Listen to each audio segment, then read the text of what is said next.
Hello, guys. This is a review of the movie I Love You, Phillip Morris. I don't know if it's evidence or not, but I am sick right now, so in case I make a mistake, I'll be sure to use that as an excuse. Even though I usually make mistakes anyway, but let's get started with the plot. This movie is based on a real life story. It stars Jim Carrey and Ewan McGregor.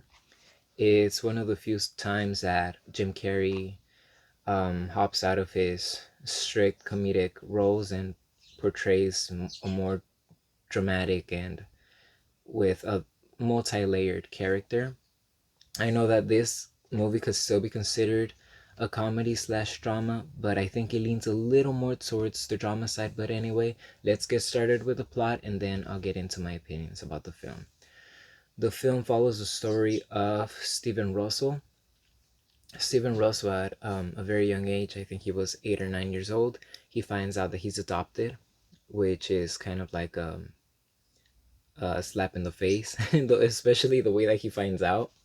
So he sets out a goal in life. He sets this goal for himself to join the police force in hopes of having access to files and stuff like that he would otherwise not be able to get his hands on, in hopes of finding his biological mother. He does that, and he knocks on her door and she very crudely rejects him, which sometimes might happen in the real world. Hopefully not like that, but after that moment, by then I forgot to mention he's married. He has a Christian home and with a lovely daughter, and everything seems to be going well, but he knows that inside there's just um a hurricane building up. He gets into a car accident after the after him after he is rejected by his biological mother. He crashes and decides to live his authentic life as the gay man that he is, and we don't know that he's gay up until this moment. And they let us know in a very funny way while he's actually having sex with this other guy. It's very, very explicit and very funny.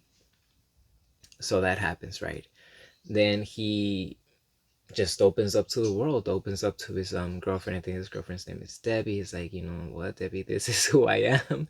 Debbie's supportive, but kind of like what is that, passive aggressive towards the whole thing. I mean, that's his wife, you could imagine. Oh well, actually, after he looks for his biological mother and he finds her, he moves to Texas and starts like a new business and everything, whatever. So I forgot to mention that. Anyway, now that he's living the gay lifestyle, as he calls it, he realizes that being gay is very expensive. So he starts piling up money from lawsuits, dropping oil on a supermarket aisle. I'm trying so hard not to cough. And he's getting money from that. He's just living off whatever he can get his hands on, literally anything. And he has a boyfriend, but like I said, he realized that his lifestyle is just so expensive, and eventually he gets caught by the law, and they notice how he's what is that, identity fraud. He's pretending to be other people and stuff, so he ends up in jail, and there he meets Ewan McGregor. A very important point, he was very much in love with this guy that I told you, his new boyfriend, and you don't know it until, like, I always encourage people, if you have not watched the movie, please watch the movie and then watch the review, because I spoil everything. Later on in the movie, not up to this point, but much later on, we find out that his boyfriend died of AIDS. So on his deathbed, he made him promise, you're gonna find the love of your life. I promise you, you have not met him. I know who he is, and it's not me. Just be kind, be gentle to him, because you deserve to be happy. So by then, he doesn't have a boyfriend. He's in jail, and he meets, like I said, Ewan McGregor. His name is Phillip Morris in the movie. They slowly but surely develop this. Well, not even slowly, like very quickly, they develop, not rushed, but just quickly, develop this relationship with each other. They start sending each other love letters like day in day out, and then since Steven is such a mastermind. He manages to get out and become his lawyer and get Philip Morris out, but then it's just so many things. I say it in a very boring way, but the movie's so much fun and so funny. Let me speed it up because I always get caught up with the plot that I never even get to my thoughts in the end. I only give a snippet. Um, so they get out, right, and Steven Russell joins a company and he steals from that company. He steals millions in a very Machiavellical genius way. He steals from them, then gets caught. Before that, Philip is like, you know what? Like, Steven, I don't care about the money. You know that all I want is to be with you. You promise not to ever take advantage of me. And he obviously promises him to his face, no, I'm not doing anything shady. I'm not doing anything wrong. Like, I could give you my word. Hopefully they'll be quiet. I don't want to restart this all over again. So please just give it like a couple of minutes at most. Um, and eventually he gets caught, like I said, and ends up in jail again. And now he escapes several times after, which is crazy because this happened in real life. Apparently he escaped multiple times. I'm telling you, he was so intelligent.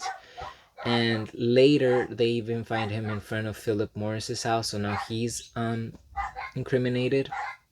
They take them both to jail, and Philip tells Steven that he's never gonna forgive him for what he did.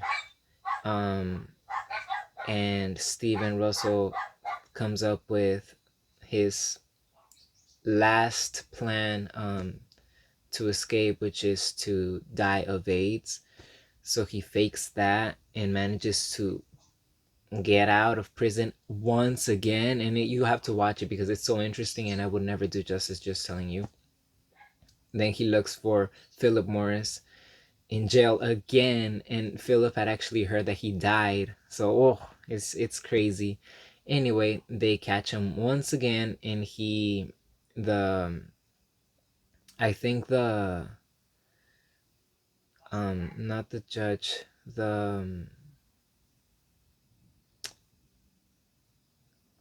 well, just watch the movie because right now my usually at a loss for words, but I'm especially at a loss for words now that I'm kind of sick. So just watch it to know how it ends specifically. But basically, he ends up in jail, sentenced to life in prison with 23 hours of being watched over and 1 hour for exercise and shower time, which really really sucks because he never really did murder anyone or do something atrocious like that.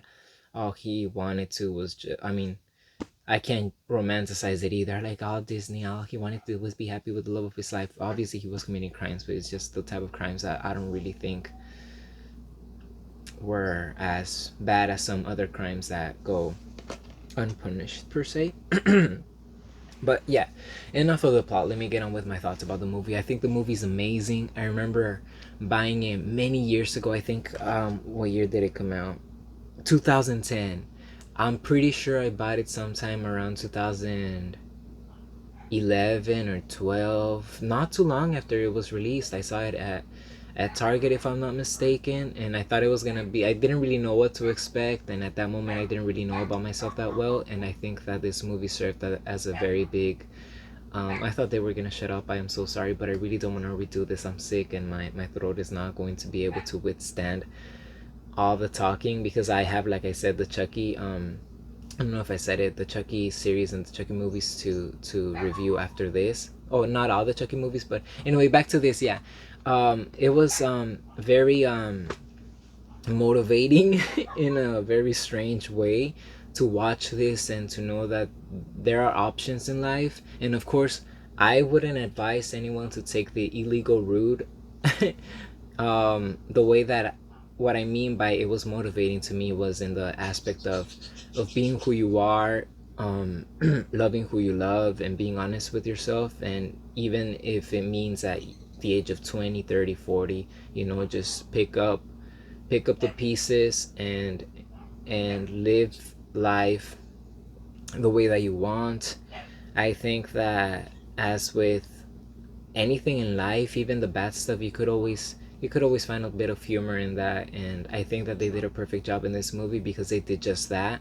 The character goes through a lot of life-changing moments, sometimes even like things that could possibly end a person's life, but Steven doesn't give up. He's, he just keeps at it again and again and again and again. So I'm not saying to go ahead and like jump off a building like Steven did, or inject yourself. Like, don't do that for the sake of your health, but do take the things that you can apply in your own life.